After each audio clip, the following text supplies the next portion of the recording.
Back news బెంగళూరులో భారీ వర్షాలు ట్రాఫిక్ సమస్యలు రహదారుల్లో గుంతలు ప్రతి వర్షాకాలంలో కూడా నేషనల్ లెవెల్లో చర్చకు దారితీస్తూనే ఉంటాయి.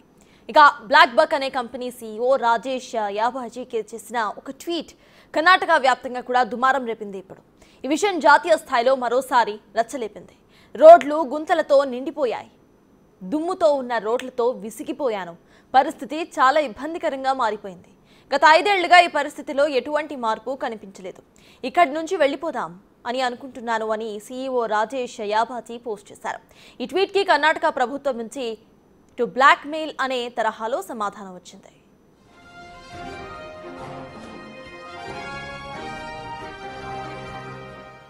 ఈ క్రమంలో ఏపీ ఐటీ శాఖ మంత్రి నారా లోకేష్ స్పందించారు. Black book company CEO Rajesh యాబాజీని విశాఖ రాయలసీమకు ఆహ్వానించారు. వారి కంపెనీని విశాఖకి తరలించేందుకు ఆసక్తిగా ఉన్నానంటూ పోస్ట్ చేశారు. భారతదేశంలో టాప్ 5 క్లీన్ సిటీస్లో విశాఖ ఒకటిని, మౌలిక సదుపాయాలను కూడా మెరుగుపరుస్తున్నామని, అదేవిధంగా మహిళలకు కూడా సేఫ్ సిటీలా విశాఖ గుర్తింపు పొందిందని పోస్ట్ చేశారు నారా లోకేష్. ఈ విషయంలో ఏమైనా సహాయం కావాలంటే దయచేసి తనను నేరుగా సంప్రదించాలని ఎక్స్ వేదికగా కోరారు.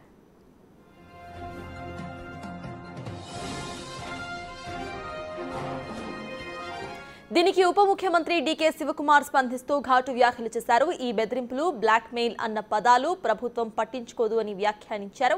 బెంగళూరు సిటీ ప్రపంచ స్థాయి సంస్థలకు ఆకర్షణీయంగా ఉందని, రోడ్ల మరమ్మతుల కోసం 1,100 కోట్లను కేటాయించామని అన్నారు. అలాగే కాంట్రాక్టర్లకు నవంబర్ చివరి వరకు గడువు ఇచ్చామని, ఎవరి బ్లాక్ మెయిల్స్ కు కూడా భయపడేది లేదని అన్నారు.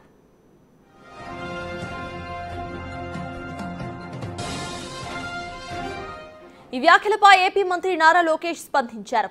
ఇతర రాష్ట్రాలకు ప్రత్యేకంగా ఏపీకి ఉన్న తేడా ఇదే. ప్రజల ఫిర్యాదులను మేము పట్టించుకుంటాం, కానీ బ్లాక్మెయిల్ అని పదాలు వాడుతూ తోసిపుచ్చాం. వారి ఫిర్యాదులను, అభిప్రాయాలను మర్యాదపూర్వకంగా స్వీకరించి పరిష్కారం కోసం ప్రయత్నిస్తామని నారా లోకేష్ ఎక్స్ వేదికగా మరోసారి పోస్ట్ చేశారు.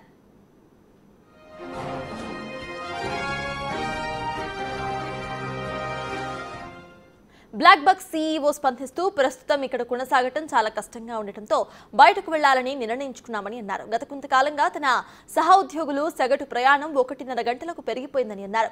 గుంతలు, దుమ్ముతో నిండిన రోడ్లు, వాటిని సరిదిద్దాలనే ఉద్దేశం తక్కువగా ఉండటంతో ఇబ్బంది అవుతుందంటూ రాజేష్ యాబాజీ తన పోస్టులో రాసుకొచ్చారు.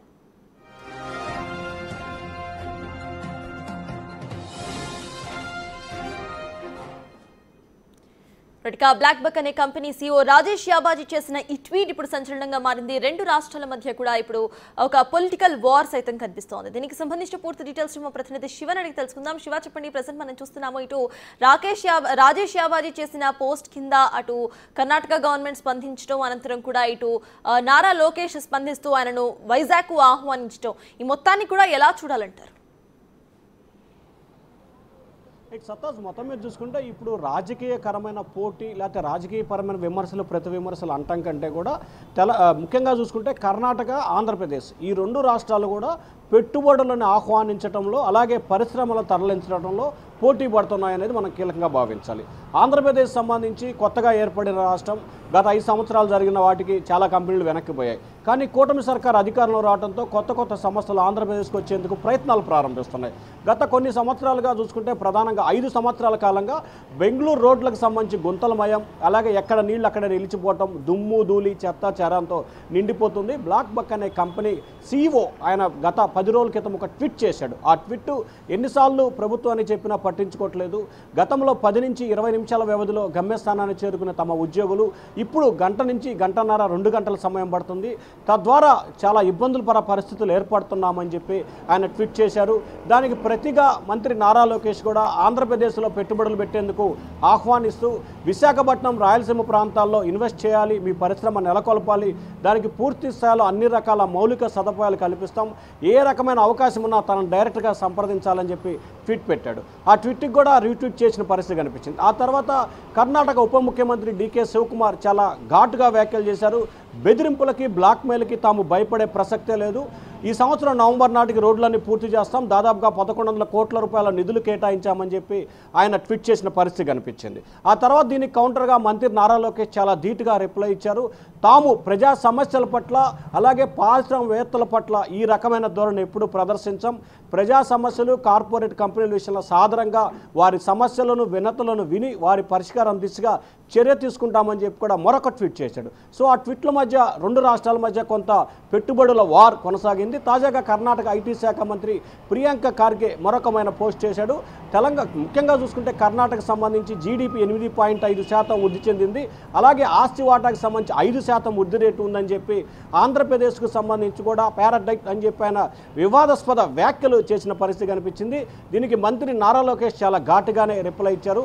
ఆంధ్రప్రదేశ్కు సంబంధించి చిన్న సన్న కొత్తగా ఏర్పడిన రాష్ట్రం, ఇప్పుడే నూతనంగా రాష్ట్రం ఏర్పడుతుంది. ఈ రాష్ట్రానికి సంబంధించి పెట్టుబడులు పారిశ్రామిక రంగాన్ని అభివృద్ధి చేసే దిశగా తాము ప్రయత్నం చేస్తాం. ఎవరిని బెదిరింపులకి బ్లాక్మెయిల్కి చేయం. ప్రతి ఒక్క పరిశ్రమని ఆంధ్రప్రదేశ్కు తీసుకొచ్చి ఆంధ్రప్రదేశ్ అభివృద్ధితో పాటు ఆ పరిశ్రమకి అన్ని రకాలుగా సహకరించడమే తమ ధ్యేయం అని చెప్పి ఆయన రీట్వీట్ చేశారు. సో నారా లోకేష్ అలాగే ప్రియాంక ఖార్గే అలాగే నారా లోకేష్ అలాగే డీకే శివకుమార్ అలాగే దీనికి సంబంధించి కూడా బ్లాక్ బక్ CEO రాజేష్ ఇట్లా ఒకరిపై ఒకరు ట్విట్ల వేదికగా చేసుకోవటం, ఆయా పరిశ్రమలు ముఖ్యంగా కర్ణాటక నుంచి ఆంధ్రప్రదేశ్కి వచ్చే అవకాశాలు మెండుగా ఉన్న పరిస్థితి కనిపిస్తోంది. ఈ నేపథ్యంలోనే ఆంధ్రప్రదేశ్ దెబ్బతిన్న ప్రాంతం అంటూ కూడా ప్రియాంక ఖార్గే చేసిన ట్వీట్ వేదికగా లోకేష్ చాలా ఘాటుగానే రిప్లై ఇచ్చిన పరిస్థితి కనిపించింది. అయితే ఇక్కడ ప్రధానంగా మనం ఒక అంశాన్ని ఒక ఎజెండాని గుర్తుపెట్టుకోవాలి. ఆ రాష్ట్రంలో పరిశ్రమలని ఏపీకి తరలిపోకుండా వారు చర్యలు తీసుకోకపోగా ఏపీని విమర్శలిస్తూ ఏపీలో సరైన సౌకర్యాలు వసతులు లేవని చెప్పి వివాదాస్పద వ్యాఖ్యలు చేయడాన్ని మాత్రమే నారా లోకేష్ చాలా సీరియస్గా తీసుకున్న పరిస్థితి కనిపిస్తూ ఉంది. ఆంధ్రప్రదేశ్లో ఎటువంటి అవకాశాలు ఎటువంటి మౌలిక సదుపాయాలు ఉన్నాయనే అంశాన్ని ప్రధానంగా ప్రస్తావిస్తూ ట్విట్టర్ వేదికగా కూడా ఆయన ఘాటుగా రిప్లై ఇచ్చిన పరిస్థితి కనిపిస్తూ ఉంది. చూడాలి మరి రానున్న రోజుల్లో ఆంధ్రప్రదేశ్కి ఎటువంటి కంపెనీలు వస్తాయి, ఏ కంపెనీలు ఆంధ్రప్రదేశ్లో ప్రారంభించే సిద్ధమవుతాయి అనేది కూడా ఆసక్తికరంగా మారింది. కానీ కర్ణాటక ప్రభుత్వం వ్యవహరిస్తున్న తీరు మూలంగా పలు కంపెనీలు అయితే మాత్రం కొంత అసంతృప్తి వ్యక్తం చేస్తున్న పరిస్థితి మాత్రం స్పష్టంగా కనిపిస్తూ ఉంది. కర్ణాటకలో ఉన్న పలు పరిశ్రమలు ఆంధ్రప్రదేశ్కి వచ్చేందుకు సిద్ధమవుతున్న తరుణంలో కర్ణాటక ప్రభుత్వం ఈ రకమైన విమర్శలు చేస్తూ ఉందని చెప్పి కూడా రాజకీయ విశ్లేషకులు ఐటీ ప్రముఖులైతే ఒక విశ్లేషణ చేస్తున్న పరిస్థితి కనిపిస్తూ ఉంది. సత్తాజ్.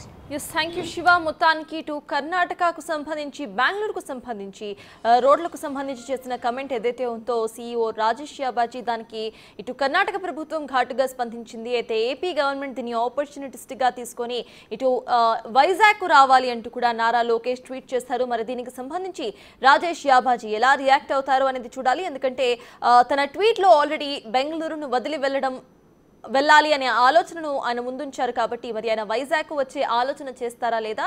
నారా లోకేష్ దీనికి సంబంధించి రాజేష్ యాబాజీతో ఫర్దర్గా డైరెక్ట్ 1-on-1 కాన్వర్సేషన్ కూడా ఏమైనా పెట్టే అవకాశం ఉందా? చూడాలి.